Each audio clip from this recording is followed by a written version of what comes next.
Now let's consider the generation of Terrain Global. This system is obsolete and not recommended for use but supports simulation of curved surface to imitate Earth's curvature, which is usually visible at distances of 20 kilometers. This might be a requirement for flight simulators. If your Sandworm project is configured for Object Terrain Global, you'll be offered different generation settings.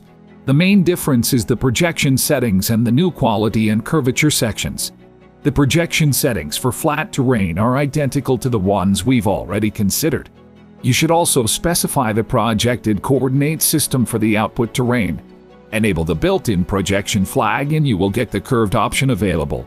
Toggle it on as well.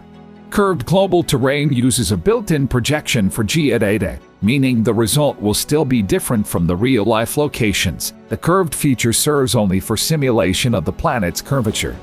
Here, you can also adjust the levels of detail for terrain components by specifying the data density and visibility distance for each level, although it's better to keep the automatic flag on to calculate these values automatically.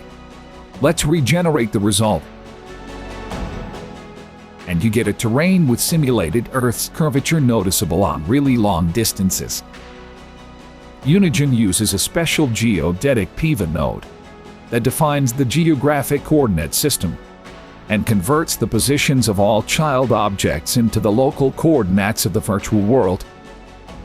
So all the generated objects are positioned correctly on the curved terrain,